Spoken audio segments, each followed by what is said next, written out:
What happens when an orphan from Colombia reinvents himself as Saudi royalty? You get Anthony Gignac, a man who didn't just dream of wealth and power, but dared to steal them. From the outside, he looked like everything a real prince should be. Thawb, luxury cars, armed bodyguards, and a passport bearing the name Khalid bin Al-Saud.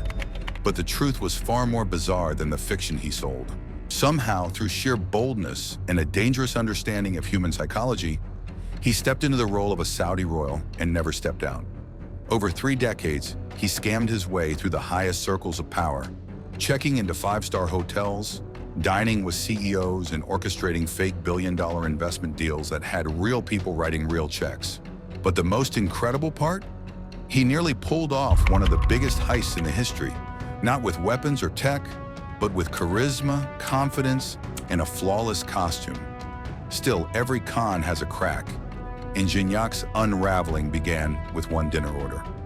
An innocent request that exposed the man behind the illusion. Because when someone plays the role this perfectly, it forces us to ask a dangerous question. In a world obsessed with status and image, would you have seen through the lie? Before the Bentleys, before the fake titles and multi-million-dollar scams, there was a boy named Jose Moreno. Born in Bogota, Colombia in 1970, Jose's life began with instability. He was just a child when he and his younger brother were placed in an orphanage, a place defined more by survival than affection. But even in those early years, something in Jose stood out, a hunger, not just for food or security, but for more. That more began to take shape in 1977, when an American couple adopted him and brought him to the United States. It was there in Michigan that Jose became Anthony Gignac, a new name, a new identity, and what seemed like a new beginning. But Anthony didn't settle into the quiet life of suburbia. Instead, he grew obsessed with wealth, status, and power, especially the kind wrapped in gold and flowing from oil-rich kingdoms. The fantasy of Saudi royalty wasn't just appealing, it became a full-blown fixation. As he got older, that obsession turned into action. He began collecting knowledge about Saudi culture, royal family names, diplomatic language, even Middle Eastern etiquette. It wasn't academic curiosity, it was a rehearsal.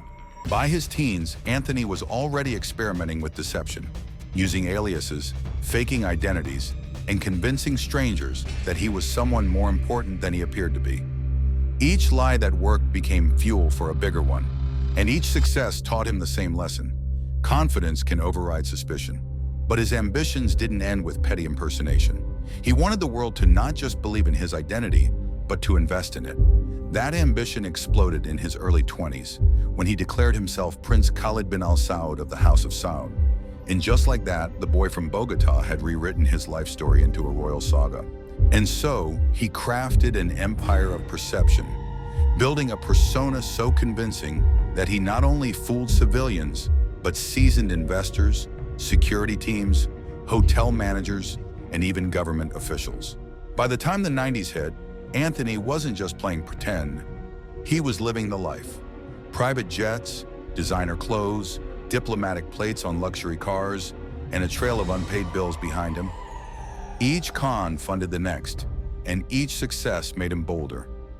But beneath the diamonds and silk, the illusion was already starting to crack. Because a man who builds his kingdom on lies must always fear the truth. When Anthony Gignac walked into a room, he didn't introduce himself as a man from Colombia. He arrived as Prince Khalid bin Al-Saud, heir to a trillion-dollar empire. And somehow, people believed him. He wasn't just pretending to be rich, he acted rich. He wore Rolexes and Tom Ford suits like they were gym clothes. He dined at the most exclusive restaurants and rolled around in a $500,000 Ferrari, complete with diplomatic plates. And the crazy part? He didn't buy most of it. He convinced others to foot the bill. But this wasn't just about playing dress-up. Gignac weaponized wealth as a marketing tool. He knew that in elite circles, appearance isn't just everything, it's the only thing. His confidence opened doors. His lies unlocked trust. His charm, that sealed the deals. With his persona polished to perfection, he began hunting bigger prey, investors, not just regular rich folks, billionaires. He'd walk into boardrooms, claim he was investing Saudi oil money into US properties and startups, and promise sky-high returns. The pitch? I'm royalty. I've got access to a sovereign wealth fund. You help me now, I help you later. It was simple, and it worked. One of his biggest near wins came when he approached Jeffrey Soffer, the billionaire real estate mogul behind the iconic Fontainebleau Hotel in Miami. Gignac told Soffer he wanted to buy a major stake in the hotel, something that would have made headlines across the globe. Soffer, intrigued by the promise of Saudi billions, began entertaining the deal. Think about that. A man with zero actual money almost bought into a billion-dollar hotel because of a lie. The brilliance of his scam wasn't in the lie itself. It was in the details. He forged documents, fake signatures, and even fabricated diplomatic correspondence. He gave gifts like Rolex watches and expensive wines to seem generous, masking the fact that it was their own money he was using. And here's where it gets psychological. People wanted to believe him, because who wouldn't want a Saudi prince as a business partner? Who would risk insulting royalty by asking too many questions? Gignac understood this perfectly. He didn't just scam people's bank accounts. He hacked their egos. Still, keeping up the illusion was expensive, and that's when the paranoia started to creep in. He began traveling with hired bodyguards. He insisted on being addressed as His Royal Highness. He would explode with rage if someone questioned his identity or failed to show him proper deference. The more powerful he pretended to be, the more fragile the lie became, because the truth was never far behind. He once tried to enter a meeting with customs officials, only to flash a fake diplomatic passport. That raised eyebrows. Another time, while shopping at a luxury store, he became furious when a manager questioned the validity of his card. These weren't isolated events. They were signs that the mask was slipping. The deeper people looked, the more things didn't add up. Why wasn't he listed on official Saudi royal registries?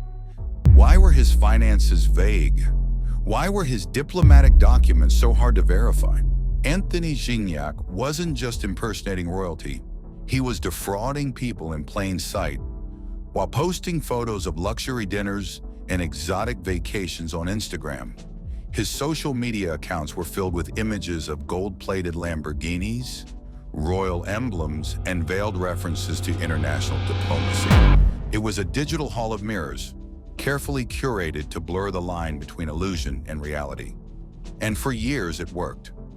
During his run as Prince Khalid bin Al-Saud, Gignac had been trying to impress a group of high-level investors in Miami. He wanted to lock down a massive deal, tens of millions of dollars in potential investments. So he booked a lavish dinner at one of the city's most exclusive restaurants. Everything was scripted: security detail, expensive suits, exotic jewelry, even his mannerisms. But then came the ordering. When the waiter came around, Gignac asked for a dish that included pork, reportedly prosciutto or pork-based charcuterie. Now here's the thing. Pork is strictly forbidden in Islam, and Gignac was posing as a devout Muslim member of the ultra-conservative Saudi royal family. You don't even see them near pork, let alone ordering it like it's brunch in Brooklyn. The investors immediately raised eyebrows. One of them, who dealt with Middle Eastern royalty before, later said the moment screamed, "Something's off." That seemingly small mistake triggered deeper suspicions. If the man was willing to break a central tenet of his claimed identity in such a casual way, what else was fake? From there, the dominoes began to fall. Background checks, quiet calls, and eventually law enforcement attention followed. The pork incident didn't cause his arrest, but it sure as hell lit the fuse. What ultimately destroyed Anthony Gignac wasn't just the scale of his scam, it was his ego. For a man who had spent decades perfecting the role of a Saudi royal, it wasn't hunger for wealth that betrayed him. It was his craving to be seen as powerful. While Gignac paraded around Miami in Ferraris with fake diplomatic plates and royal security guards, his outlandish behavior was already drawing quiet stares from the wrong kind of people. You see, real Saudi royals don't flaunt like that. They move in silence. Gignac moved like he was on a reality show. But where it really started to burn was when the State Department and federal agencies began catching wind of someone flashing fake diplomatic credentials. Gignac had registered multiple shell companies and through them tried to open diplomatic bank accounts, claiming immunity from taxes and legal scrutiny. That's what made the situation go from weird rich guy to potential national security risk. Federal investigators began to track his digital footprint. The so-called prince was careless. His social media posts were filled with opulence, yes, but also selfies, tagged locations, and slip-ups.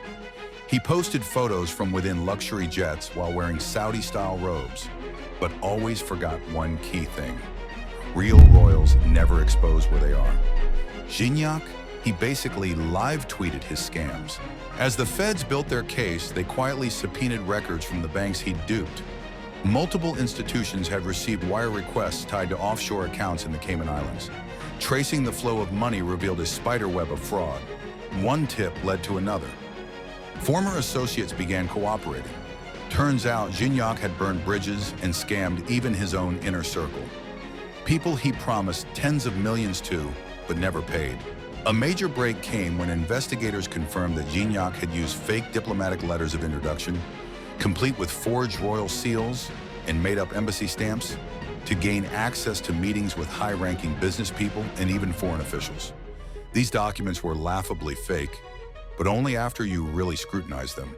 The FBI and Secret Service were looped in once it was clear that Gignac had impersonated not just royalty, but diplomats, crossing into federal felony territory. In November 2017, agents didn't just arrest him, they raided his luxury condo. Inside, they found high-end watches, fake passports, cash-stuffed safes, and enough forged royal paperwork to stage a coup. His entire apartment was basically a set for his ongoing delusion. But perhaps the most chilling find, a document titled Operation Royal Wealth, which mapped out future scams he hadn't even executed yet. This wasn't a guy who got lucky a few times. This was a career con artist planning sequels. After his arrest, Gignac refused to speak, trying to maintain the royal act. But no one was buying it anymore. The mystique was gone. The courtroom saw not a prince, but a man from Bogota, Colombia, an orphan turned grifter who wanted the world to kneel to a throne he made up. When the press got a hold of the case, the media went wild. Headlines read like a movie script: "The Fake Prince of Palm Beach, Royal Scam, and From Orphan to Oil Tycoon. The Rise and Fall of Anthony Gignac." Even Netflix producers started circling. His story became a warning to investors. If someone shows up in robes, drops oil fortune buzzwords, and wants you to wire money overseas, don't call your lawyer. Call the feds. When Anthony Gignac was finally unmasked, the world didn't just see a con artist. It saw a mirror. Because his story wasn't just about greed or deception, it was about us, the people who wanted so badly to believe. After all, Gignac didn't have to force anyone into his schemes. Most of his victims ran toward him, not away. Why? Because they saw what they wanted to see: a royal billionaire with deep oil money, lavish connections, and a golden elevator to power. And Gignac, with his designer robes and $500,000 watches, gave them the fantasy they craved. It's here that the legacy of his scam becomes painfully clear. We are dangerously wired to trust the illusion of wealth. In a world obsessed with status, people don't verify, they assume. Gignac understood that better than anyone. He learned that appearance is currency. That if you walk like a prince, talk like a prince, and throw money around like one, the world will bow before you, without ever asking for a passport. And that's what makes his story more than a scam. It's a study in blind trust. What's even more haunting is that this isn't rare. From Bernie Madoff's promise of consistent returns to Elizabeth Holmes's black turtlenecks and deep voice, every great con taps into the same emotional shortcut. People trust confidence over truth. Gignac's version was dressed in gold-embroidered robes and flanked by fake bodyguards, but the formula hasn't changed in centuries. Look rich, act powerful, and people will hand you the keys. But there's another layer to his legacy, a warning to systems that failed to ask the obvious. Banks, investors, even government officials were fooled. Why? Because challenging someone who looks like they belong is uncomfortable. It feels rude, even risky. So instead, people chose silence, and silence is the con artist's best friend. In the end, Gignac spent over decades pretending to be someone else, but it was the world around him that gave him permission to do it. Court records note 11 arrests over 3 decades for Prince-related schemes. So what do we take from this? Maybe it's time we stop chasing appearances and start asking questions. Maybe we need to challenge our own biases, the ones that equate wealth with truth, luxury with legitimacy, and maybe the next time someone flashes a diamond watch and tells us they're royalty, we ask for more than just their Instagram handle. Because Gignac wasn't a prince, he was a mirror, showing us how easily trust can be bought, how often greed blinds judgment, and how desperate people are to believe in fairy tales, even when the crown is made of plastic. And in a world full of castles built on sand, the illusion isn't the most dangerous part. Our willingness to believe it is. Like, share, subscribe. Because out here, it's not always the wolves you have to fear. It's the ones dressed like kings.